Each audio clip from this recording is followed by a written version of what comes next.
होना चाहिए यहाँ। हाँ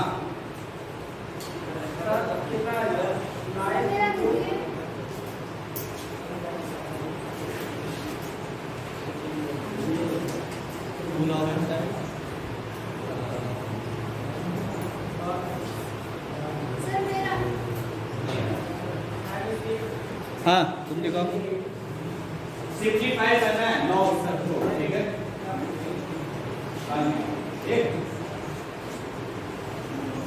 ठीक है हाँ ये सब क्या किए हो?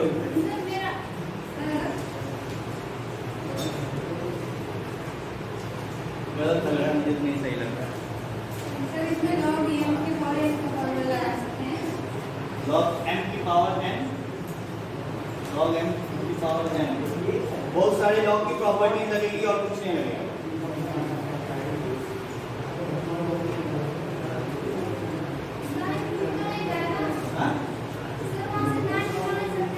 हाँ बिल्कुल निकाल सकते हो, 3 का स्क्वायर जो निकला वो 9 अलग निकलेगा। मुझे सही नहीं लग रहा है, ठीक है अभी करेंगे तब। हाँ और कोई सिर्फ सिंप्लीफाई करना है, लॉग की प्रॉपर्टीज लगेगी और कुछ भी नहीं लगेगा।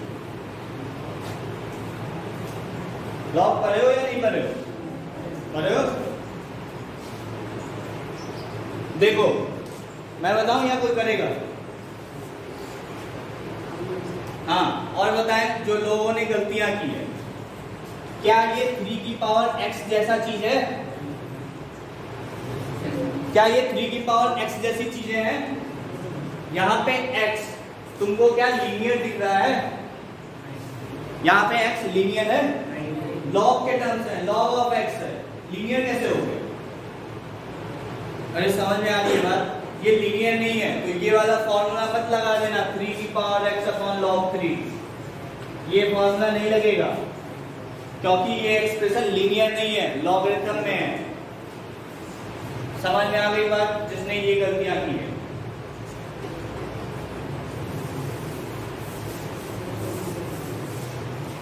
हाँ और कोई कुछ? देखो कैसे सिंप्लीफाई करेंगे।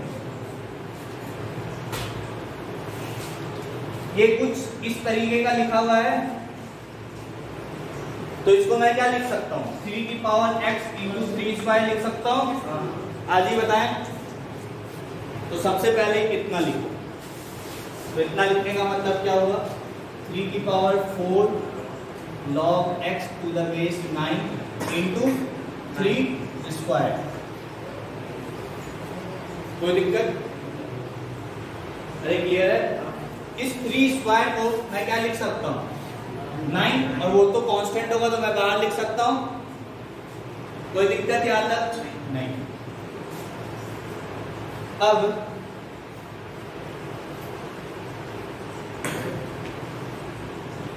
इस 9 को मैं क्या लिख सकता हूँ? 3 की पावर 3 या 3 स्क्वायर। कोई दिक्कत? इस 2 को मैं यहाँ पे ले आ सकता हूँ। सबको ये प्रॉपर्टीज पता होगा, log of x to the base में मान लो a की पावर m है तो ये क्या होता है? 1 अपॉन m, जो बेस की पावर में होता है वो आगे जाके डिनोमिनेटर में जाता है तो ये हो जाएगा 1 upon m log x to the base a।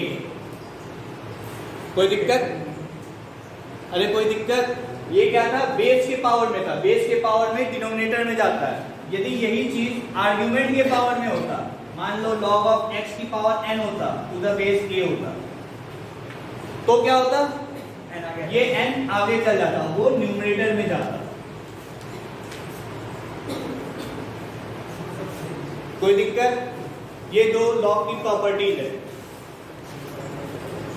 Clear है यहां तक? और एक और प्रॉपर्टी, ये दोनों समझ में आ गया ना? अरे कोई दिक्कत? एक तीसरी प्रॉपर्टी जो इसमें जरूरत पड़ेगा, a के पावर में log of x to the base a, जो बेस यहाँ पे है वही चीज यहाँ पे, तो इसका आंसर क्या होता है? x। यहाँ पे log के आगे कुछ नहीं होना चाहिए, यहाँ पे जो बेस है वही बेस लॉग का भी है। यदि ऐसा है और यहाँ पे कुछ भी नहीं है तो इसका आंसर जो लॉग का आर्ग्यूमेंट होता है वही आ जाता है। कोई दिक्कत? तो लिख लेना ये प्रॉपर्टी यदि कहीं लिखना हो तो वही मैं यहाँ पे ये तीनों प्रॉपर्टीज लगेगा और सॉल्व हो जाएगा। तो ये हो जाएगा 9, ये 2 यहाँ आगे आ जाएगा तो ये हो जाएगा 4/2। 4/2 को चलो 4/2 ही लिख देते हैं। log of x to the base 3। ये स्टेप समझ में आया? और ये 2 से 4 कट जाएगा 2 टाइम्स। कोई दिक्कत? और जो लॉग के आगे आता है वो कहां चल जाता है? यदि इधर ले जाओगे तो इस x के पावर में जाएगा। जो यहाँ प्रॉपर्टीज लिखा मैंने ये वाला, यहां से यहां नहीं आना है, यहां से यहां जाना है। एंड यदि यहां पे है तो ये x के पावर में चल जाता है। समझ में आ रही है बात? तो ये हो गया। इधर तो लिख लिए होगे प्रॉपर्टीज, लिख लो इतना पहले, मैं मिटाऊंगा क्योंकि नीचे लिखूंगा दिखेगा नहीं। समझ में आ रहा है? तो सिर्फ कैलकुलेशंस है जो अभी तक पढ़े हो 9, 10, 11 में, वो सब चीज लग रहा है ना? कोई नई चीजें नहीं आ रही है, बस वही सब सोचना है और उसके अकॉर्डिंग क्वेश्चन को सॉल्व करना है।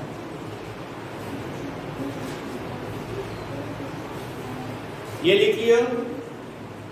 अरे हो गया ये प्रॉपर्टीज। तो देखो क्या होगा आगे, मैं इधर लिख रहा हूं 9 टाइम्स इंटीग्रेशन ऑफ ये 2 और 2 आगे आ जाएगा तो ये हो जाएगा 3 की पावर में log of x square to the base 3। कोई दिक्कत? अब देखो यहाँ पे और यहाँ पे सेम चीज है तो इस पूरे का आंसर क्या हो जाएगा? X square. तो 9, ये जो इतना लंबा चौड़ा क्वेश्चन लिखा था ये तुमसे 9x² का इंटीग्रेशन पूछा है सर। सिर्फ लिखने का तरीका है वही तो हुआ है, उसी को तो सिंप्लीफाई किए हैं।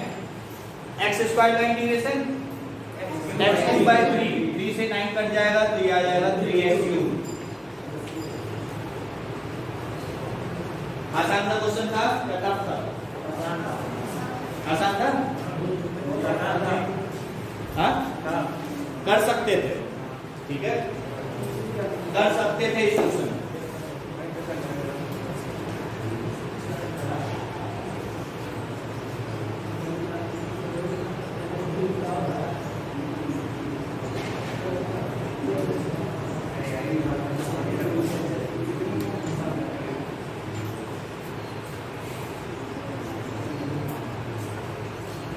मिटा दें।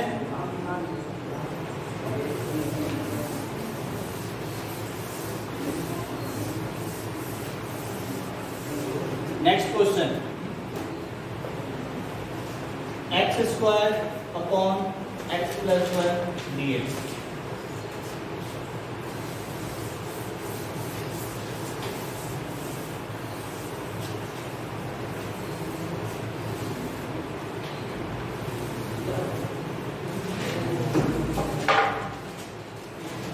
दिखने में तो आसान सा क्वेश्चन लग रहा होगा।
डिफरेंट सोचे होते तो पहले ही स्टेप में सारा सही है। हाँ हो गया, अरे हो गया क्या किए? हाँ देखो, यदि क्वेश्चन सिर्फ ऐसा होता तो हम सॉल्व कर सकते थे x स्क्वायर का इंटीग्रेशन x³/3। सिर्फ क्वेश्चन ये होता 1/x+1 तब भी हम सॉल्व कर सकते थे, बट दोनों का मिक्सचर, दोनों एक साथ एक ही क्वेश्चन के अंदर, ठीक है। तो क्या करेंगे, कुछ ऐसा सोचो कि जिससे ये स्टैंडर्ड फॉर्म में कन्वर्ट हो जाए, ठीक है। यदि मैं न्यूमरेटर में -1 और +1 करूं तो ऐसा करने से क्या कोई फर्क पड़ेगा? ऐसा करने से कोई फर्क पड़ा? मैंने तो ऊपर में 0 ही ऐड किया,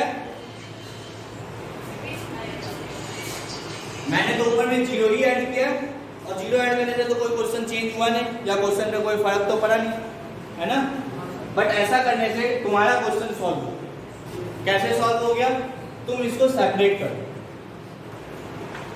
x² - 1/x+1 प्लस 1/x+1। कोई दिक्कत? अब सबको फॉर्मूला पता होगा a² - b²। इस 1 को मैं 1 का स्क्वायर भी लिख सकता हूं, तो a² - b² क्या होता है? a + b × a - b लिख दो, x+1 × x-1 अपॉन x+1, और ये तो 1/x+1 है। कोई दिक्कत? x+1 से x+1 कट गया। अब ये तो x-1 का इंटीग्रेशन पूछा है, ये तो कर ही सकते हो, और ये तो 1/x+1 का इंटीग्रेशन है, ये भी कर सकते हो गया खत्म। तो आगे पूरा आंसर यहाँ पे आ गया, integration of x-1 plus 1/x+1। अब देखो थोड़ा सा मैं कंफ्यूजन क्रिएट करूंगा।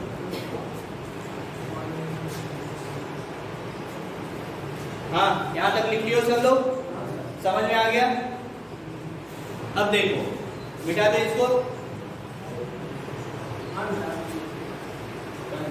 मिटा दे।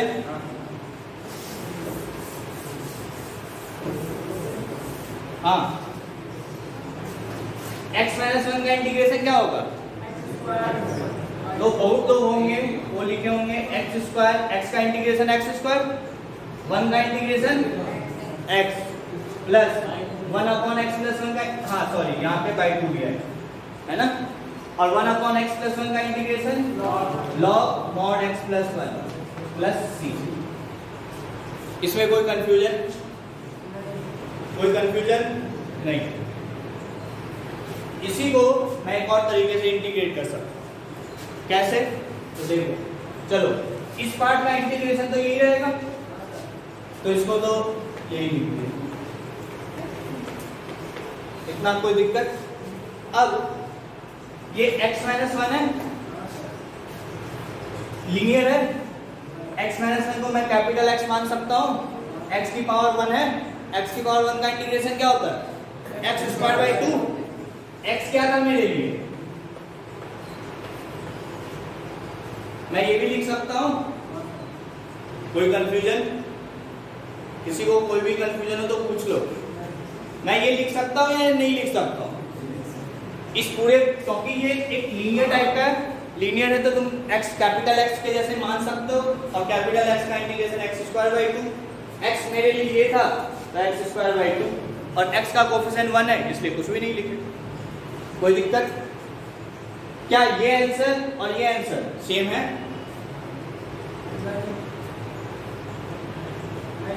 चलो मैं तुम्हारे लिए थोड़ा सा सॉल्व कर देता हूं। a - b का होल स्क्वायर लगेगा, तो a² + b² - 2ab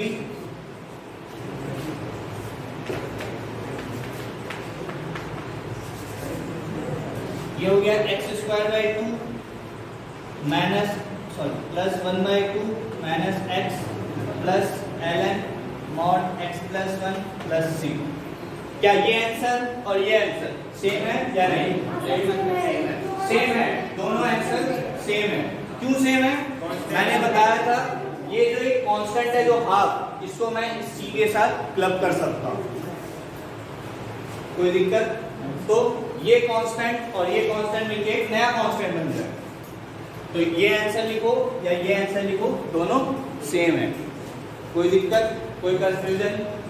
तो कोई बच्चा ऐसे भी लिख सकता है और कोई बच्चा ऐसे भी लिख सकता है, ठीक है ना?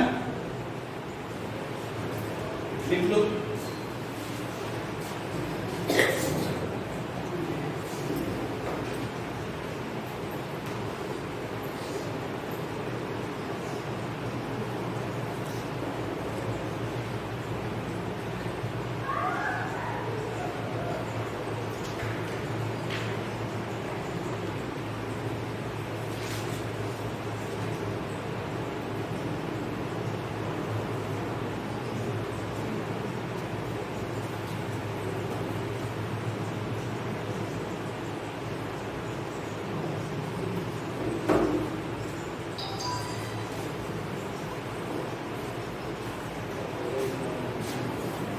मिटा दे।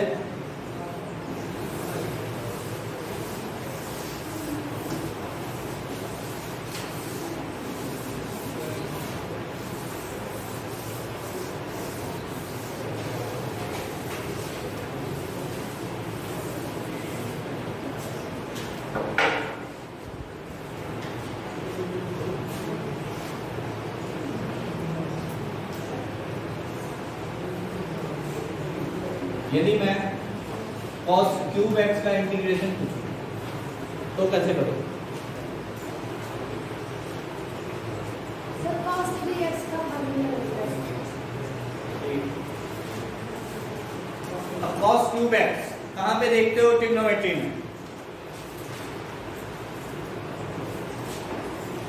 जैसे मैंने sin स्क्वायर x का क्वेश्चन करवाया था, sin स्क्वायर x कहां पे देखते हैं? तो cos 2x के फॉर्मूला में आता है। वैसे ही cos क्यूब x हम कहां पे देखते हैं? यदि फॉर्मूला याद होगा तो cos 3x के फॉर्मूले में आता है। क्या होता है formula? 4 cos cube x minus 3 cos x। किसी को भी याद नहीं कर पाओ, ठीक है? तो यहाँ पे आया cos क्यूब x, है ना? तो यहाँ से cos क्यूब x तुम निकाल सकते हो। तो cos क्यूब x बराबर क्या हो जाएगा? cos 3x plus 3 cos x by 4। तो cos क्यूब x की जगह ये लिख सकते हो, उसके बाद इंटीग्रेट कर सकते हो। अरे समझ में आया? सिर्फ फॉर्मूला था, फॉर्मूला याद होगा तो क्वेश्चन हो गया। sin क्यूब x का, sin 3x का फॉर्मूला क्या होता है? sin 3x का फॉर्मूला क्या होता है? गलत है। हाँ हाँ, माइनस होता है, प्लस नहीं। अरे समझ में आ रहा है? तो यहाँ पे रख दो cos क्यूब x की जगह ये, तो ये हो जाएगा 1/4 कांस्टेंट है इसलिए उसको बाहर लिख सकते हैं। cos 3x plus 3 cos x dx।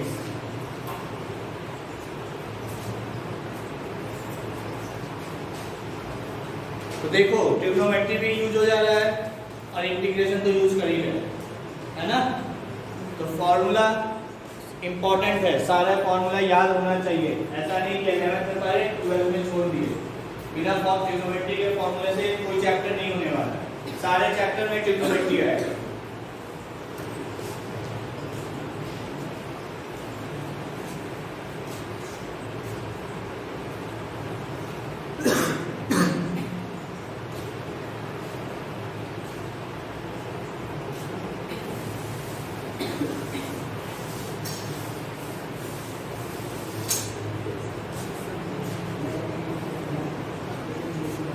तो क्या हो जाएगा बोलो? cos 3x का इंटीग्रेशन क्या होगा?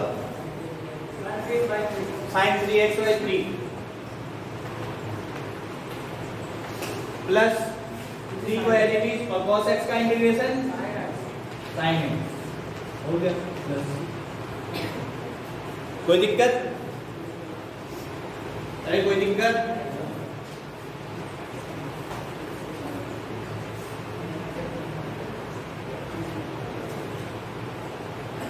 अरे क्लियर है? लास्ट क्वेश्चन आज का, मिटा दें इसको।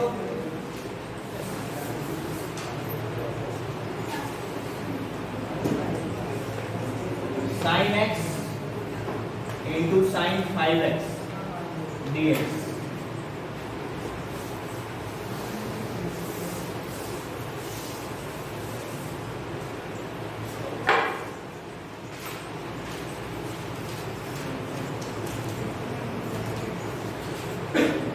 कल कौन सा दिन है? कल क्या है? टेस्ट। ठीक है, तो जो नए बच्चे होंगे वो ऑब्वियस सी बात है वो नहीं दे पाएंगे टेस्ट। ठीक है,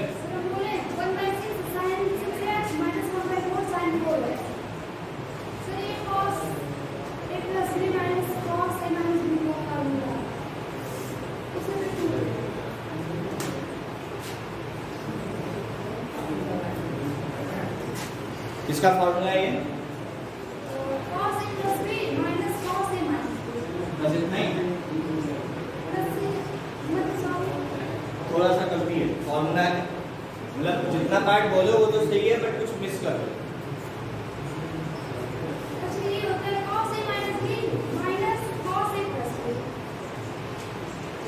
मतलब पूरा आंसर सही नहीं है। हाँ, तुमने एक फॉर्मूला पढ़ा होगा क्या?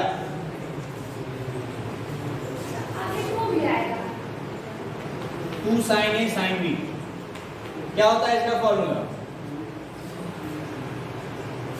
cos A minus B minus cos A plus B cos A minus B minus cos A plus B।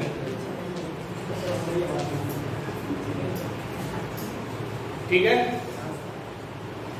तो ये होता है two sine A sine B का। यहाँ पे क्या है? सिर्फ साइन ए साइन बी है, तो ये टू क्या होगा? पूरे के नीचे चले जाएगा। तो यहाँ पे फॉर्मूला यूज कर सकते हो, तो 1/2 कांस्टेंट होगा वो बाहर आ जाएगा। cos A minus B, तो cos minus 4x minus cos A plus B, तो cos 6x। ये बात समझ में आया?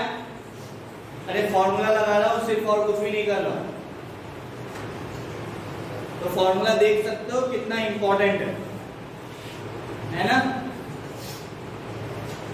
अच्छा, अब मुझे ये बताओ cos of minus theta, cos of minus 4x को मैं क्या लिख सकता हूँ? cos 4x, cos of minus theta is equal to cos theta. तो ये हो जाएगा 1/2 integration of cos 4x minus cos 6x dx। कोई दिक्कत?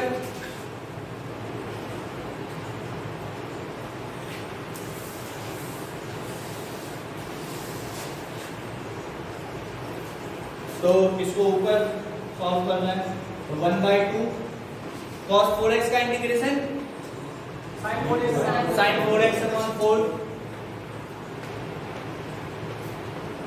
माइनस cos 6x का इंटीग्रेशन sin 6x अपॉन 6 बस प्लस। प्लीज समझ में आ रहा है सबको या मैं चलते जा रहा हूँ आगे? तुम लोगों को समझ में आ रहा है या नहीं आ रहा है? आ रहा है ना? अरे समझ में आ रहा है?